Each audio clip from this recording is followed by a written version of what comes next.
Merhaba hanımlar, kanalıma hoş geldiniz. Ben Safişener Emekleri. Rabbim cümlenize sağlık, sıhhat, afiyet, huzur versin inşallah hanımlar. Bakın şimdi ben şapkamın kesim yerine kadar 9 santim örmüşüm tam. Bismillahirrahmanirrahim deyip şöyle hemen başlıyorum hanımlar. Hanımlar şuradan buraya bir iğne takmayı unutmuşum tabii ki. Bir iğne takacağım şuraya. 4 parçaya böldüm şapkamı. Kesim yerlerini yapacağız artık. 28 hepsini ayarladım ben. Bir tane 26 falan denk geldi. O problem değil. Sonunda hepsini toplayacağız zaten. Şöyle bakın, iğnelerimi ayarladım ben ara kısımlarına, şöyle karıştırmayın diye. Ben de ilk etapta karıştırma yapmayayım diye hepsini ayarladım aralarını.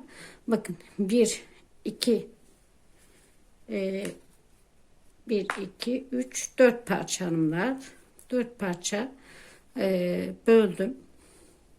Şimdi şu ilmeğimi örüyorum. Bakın şöyle, pardon, örmeden şu ilmeğimi şunun üzerinden atlatıyorum şu şekilde, bunu örüyorum. Bakın bu şekilde. Şimdi şu ayracımı bu tarafa geçiriyorum. Şu ilmeğimi bakın bunun içerisinden atlatacağım. Şöyle de kesebilirsiniz tabii ki. Bu şekilde de kesim yapabilirsiniz. Şöyle benim yaptığım gibi de yapabilirsiniz. Bir saniye. Hemen şu ilmeğin içerisinden geçiriyorum. Şöyle bırakıyorum ilmeğimi. Bu şekilde de kesim yapabilirsiniz. Nasıl arzu ederseniz o şekilde yapabilirsiniz. Nasıl kolayınıza gelirse. Bakın bu şekilde yapınca da birazcık arada boşluk oldu. En iyisi kesim yaparak gidelim. Şu şekilde boşluk olmasın arada. Şöyle yapacağız. Hemen bu ilmeğimi çevirdim. Bunu da çevirdim. İkisini bir kestim. Bakın buraya iğnemi taktım. Yeri belli olsun diye. Tekrar şu ilmeğimi söküyorum. Bunu bu tarafa keseceğiz. Bakın bunu bu tarafa keseceğiz. Bunu da bu tarafa keseceğiz. Çift yönlü kesme yapıyorum. Şimdi hepsini şu iğneme kadar düz örüyorum. Kesimler de birazcık şapkada oluşum yaptığı için bu şekilde 9 santim arayla 10 santim arayla kafa büyüklüğüne göre kime örecekseniz ona göre kesersiniz. Daha küçük çocuklara daha küçük 6-7 santimle de kesebilirsiniz. Daha küçük bedenler için. Ben daha küçük beden için bir önceki videomda söyledim hepsine gerekeni. Orada da ona göre yapabilirsiniz. Şimdi bakın kesim yerine geldim. Şöyle ilmeklerimi çeviriyorum. Ve kesiyorum buradan. İkisini bir önden alarak onu bu tarafa kestim. Şimdi iğnemi bu tarafa aldım. Bunu da bu tarafa keseceğim. Yani sol kısma keseceğim.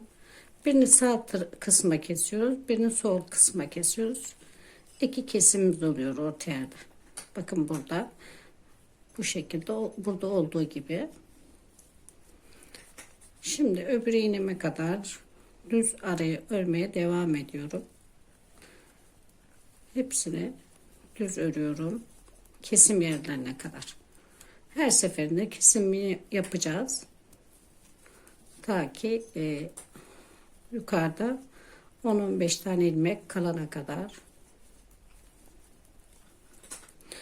Kanalımda öbür şapkalar modellerine bakabilirsiniz. Daha küçük boyunu da anlattım. Daha farklı boylarını da anlattım. Hanımlar, bilginiz olsun. Kanalımda her şey mevcut. Bakabilirsiniz. Kanalıma yeni gelen arkadaşlarım için, bayanlar için, çocuklar için, büyükler için hepsi var. Bakın şöyle birini sağ tarafa doğru kesiyorum. Sağ yöne kesiyorum. Birini de sol yöne kesiyorum. Kestim. Şimdi şu iğnemin olduğu yere kadar geliyorum. Burası hem başlangıcım hem bitiş yerim olduğu için iğnem de var ama kaydı ileriye. Şöyle tekrar sağ yönüne kestim. Şöyle şişimi çekiyorum. Ve sol yönüne keseceğim. Burada iğnem vardı zaten.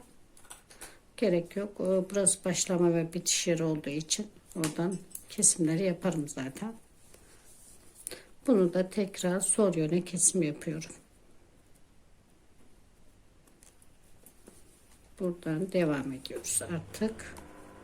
Şimdi tekrar kestiğim yere kadar düz örüyorum.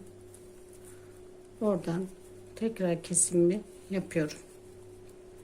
Alnına biraz da kesimi denk getirmemeye çalıştım. Alnına gelen yeri boş getirmeye çalıştım. Şu şekilde bakın. Şurası alnına gelen yer. Biraz daha boş getirmeye çalıştım burayı. Şöyle çıkacak yukarıya doğru. Onun için. İplerim yavrazlı ipim Himalaya. Öbürkü de kuzucuk ipim. Yumuşak tüylü kuzucuk ipim. Kanalımda ilk etapta söyledim hepsini bir önceki videomda. Şişimde 3 numara hanımlar, bilginiz olsun.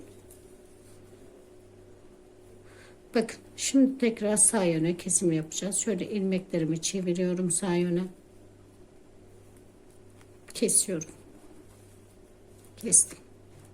Şimdi iğnemi bu tarafa aktarıyorum. Aslında ben karıştırmam artık ama iğnelerimi bir iki kesim daha dursun.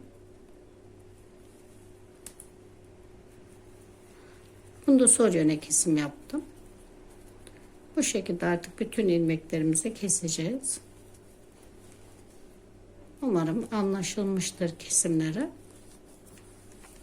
Her seferinde artık kesimi yapacağız. Sadece yukarıda ben kaç ilmek kaldığını söyleyeceğim size, kesimlere kadar, kesimleri bitirmeye yakın.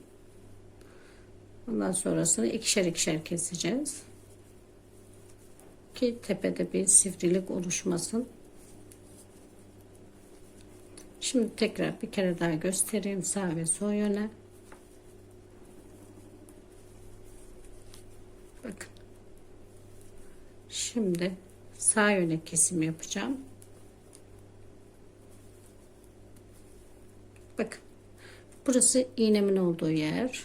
İlmeklerimi çeviriyorum.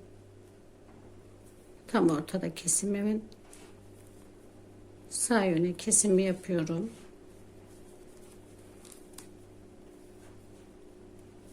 Şöyle kestim. İğnemi de aldım bu tarafa. Şimdi sol yöne kesim yapıyorum. 2 ilmek arası.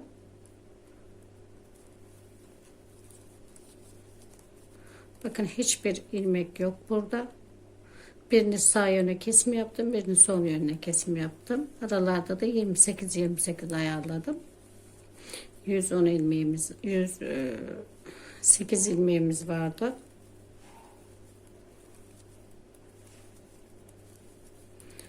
Hepsini bu yönde keseceksiniz hanımlar. Başka da bir işlemi yok şu anlık. Kesimleri bitirelim. Ondan sonra diğer işlemlerine geçelim. Şimdi tepeye kadar ben kesimleri azaltıp geliyorum hanımlar. Sağ ve sol yön olarak keseceğim. Şurayı da göstereyim. Anlaşılır olsun. Bakın iğnemin olduğu yerden çeviriyorum. Kesimi sağ yöne doğru. 2 ilmeğimi çevirdim. Hemen sağ yöne kesim yaptım.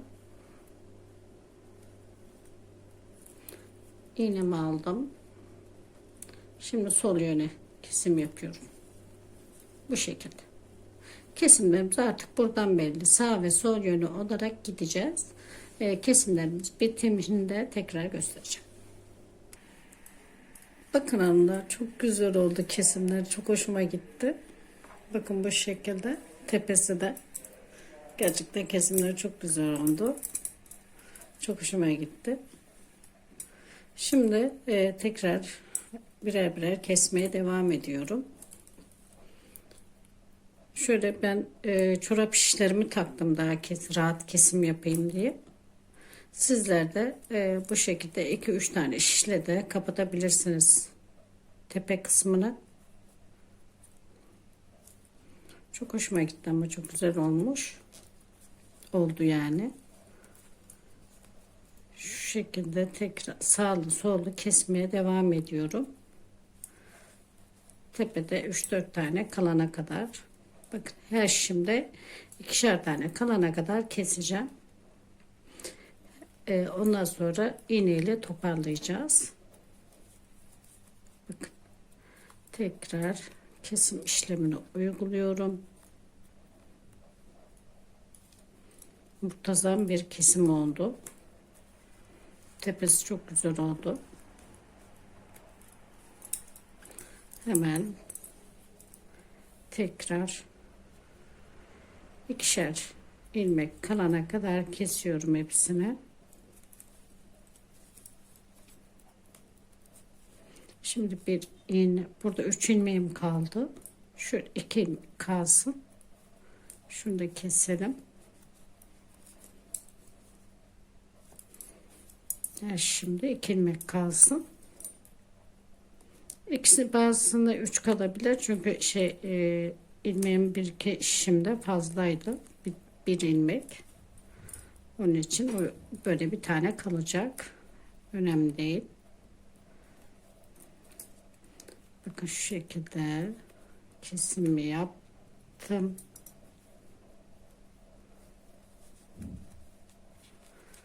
Şu şekilde. Tekrar bunu da kesiyorum. Ve bunu da kesiyorum. Tepe kısmını bu şekilde oluşturmuş oldum. Şimdi hepsini toparlayacağım.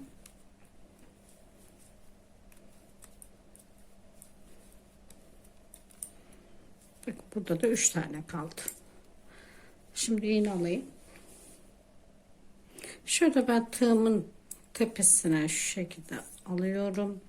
Hepsini bir tığıma topluyorum.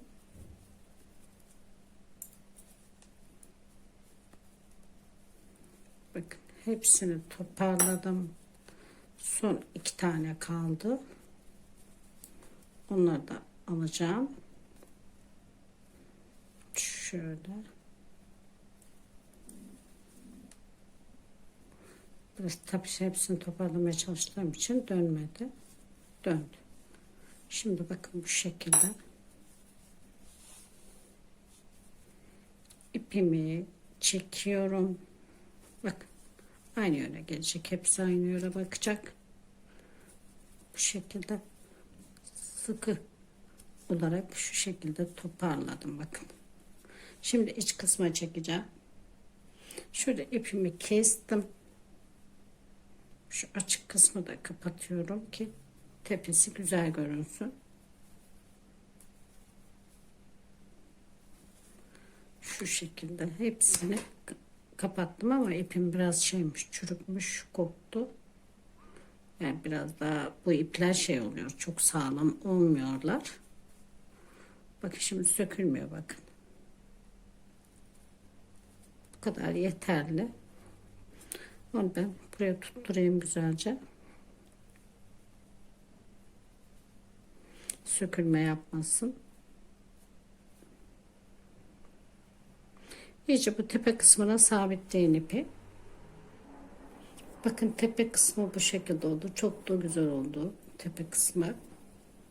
Şöyle şapkamızı şu şekilde yapacağız tepe kısmına kadar. Şöyle gelecek. Şuralardan tutturabilirsiniz şapkamızı. Şuralardan. Bakın şöyle. Birazcık bu tarafa iç kısma doğru gelecek. Şuradan bakın.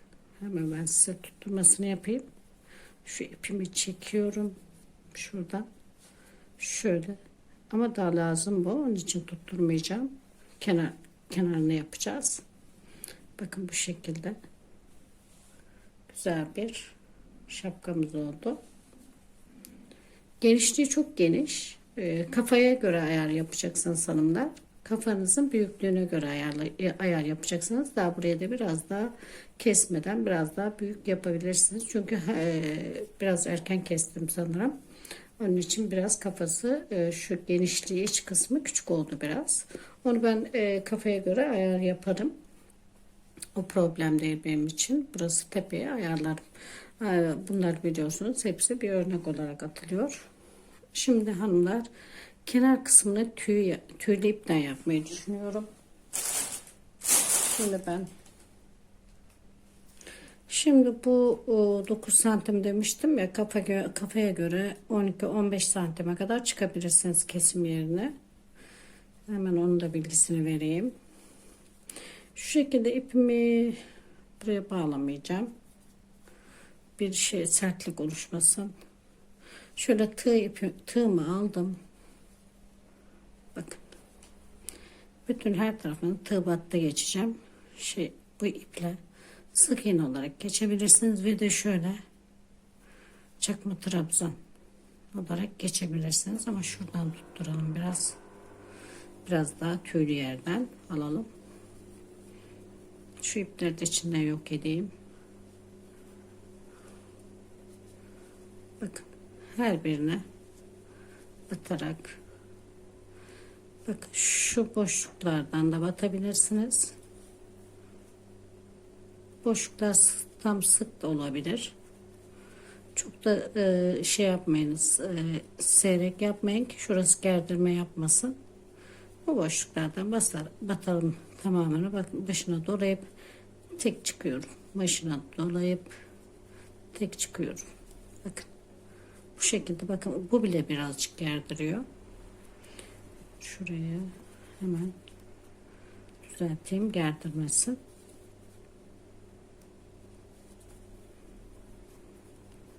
Şu şekilde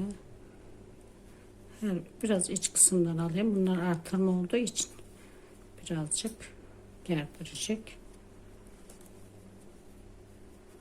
Bu şekilde gerdirmeden rahat bir şekilde tığ battısını yapalım. Biraz ipimiz tüylü olduğu için az bir şey yapması zor tığla.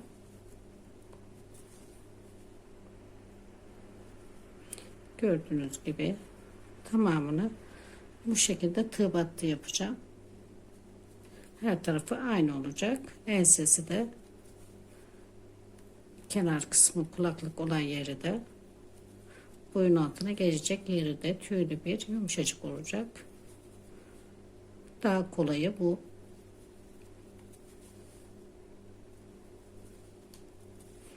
Çocuklarda da zaten yumuşaklık önemli.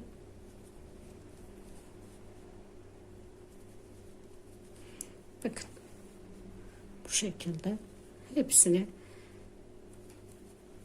tığ battı yapın. Buralar, kenarlar biliyorsunuz bir örülüp bir örülmediği için sayı olarak aynılar. Buraları çok fazla gerdirmeyin.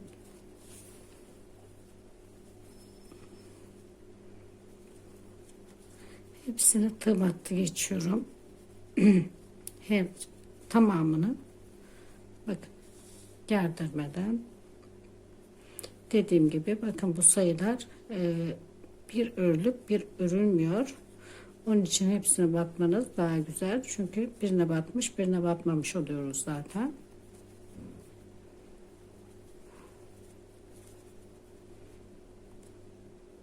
İç kısmı da aynı, dış kısmı da aynı.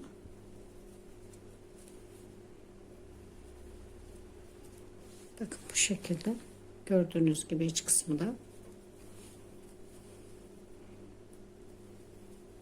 Haydi bakalım tamamını bu şekilde bitirip tepeyi de boş mu yapacağım bilmiyorum, emin değilim daha.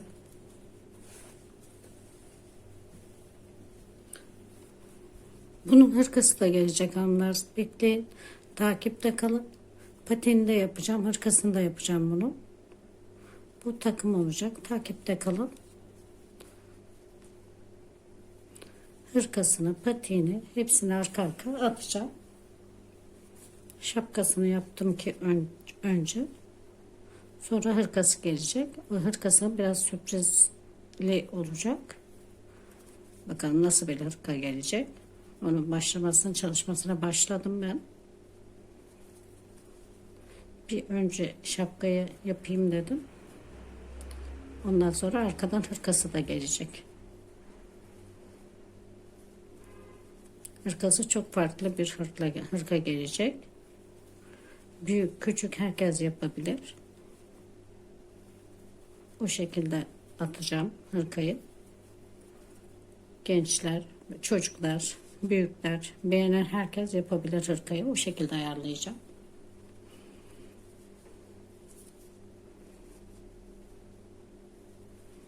Şimdi bakın her düzlerden alarak tamamını sık iğne çakma trabzan yapıyorum yani. Gördüğünüz gibi. Haydi bakalım. Tamamını artık çakma trabzan yapıp bitirelim şapkamızı da.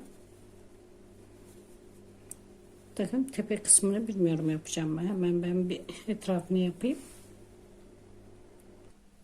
Bakın şimdi şuraya şapkamın kenar kısmına geldim ve burada da işlemi bitirdim. Ön kısmını ellemedim.